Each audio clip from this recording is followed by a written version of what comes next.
here with Kirti at the Desert Botanical Garden, and she is going to show us how to plant your new baby agaves that you have hopefully adopted from around design school. To start with, there are some of the agaves that form pups around the parent plant. Young clones of the parent plant will develop, sometimes tucked way in close to the parent, other times a little bit farther out. Get part of the root that has originally attached to the parent and loosen that, clip it. You may later need to clip a little bit more off so it would fit into your container. If we see here, there are, I call them little root nubbins. There are very, very young roots just starting to develop. This was the connection to the parent, and these will be new roots that will support the new little plantlet here.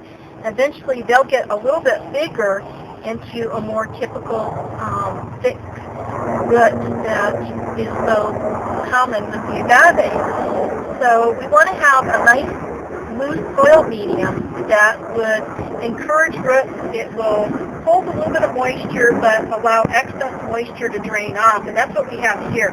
It's a mix of potting soil with a little bit of sand and a good amount of pumice mixed in with it. Pumice is a volcanic material that is very coarse and it's very porous. So it really enhances the drainage and the aeration of the potting soil that we use for our succulent plants like the agaves, because when we do apply moisture, we don't want it to linger around the roots of our succulents for too great of a period. So we use a lot of this pumice. Some people use perlite. That's acceptable also. The other types of agaves produce from the bloom stalks little clones that we refer to as bulbils. And they too have little tiny, tiny roots developing at the time that they can be just twisted off of the bloom stalk. So just like the pups, the bulbils are genetically identical to the parent plant that they developed from.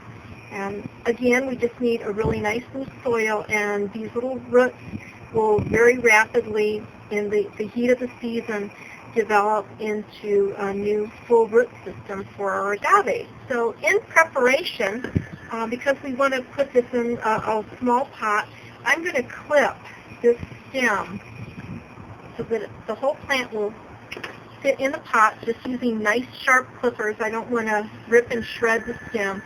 And that will fit into the container that I want to plant this in. We want to look for the perfect level for planting our agaves. We don't want to sink them too deep into the soil, and we don't want them too shallow also, because then they will tend to flop. So about midway up this flare here is a good point generally for the planting level for the agave. And even though this little bulbil that came from the octopus agave stem doesn't have roots developed yet, I still don't want to bury this too deep in the potting soil.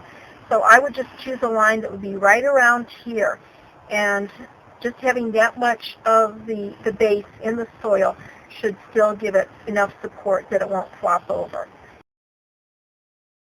So I'm just going to put soil in, a little bit of soil in my container here, and then get this root system set so it's the perfect height, and then I'll just fill in with some more soil.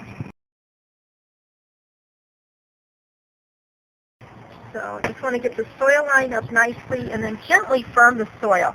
I don't want to pack it so dense that we've reduced all the aeration and the potential for water to pass through that soil.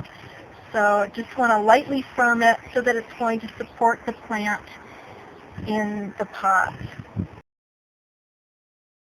With all the containers that we use, we always have to make sure that there's a good drainage system.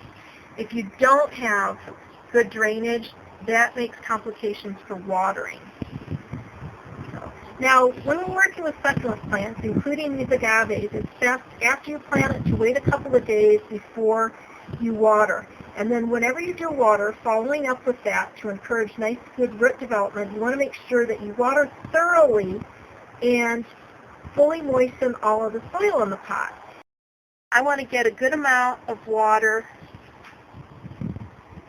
applied to that soil that we can actually see water coming out of the drainage hole. We're going to want that soil to dry out a little bit before we water again.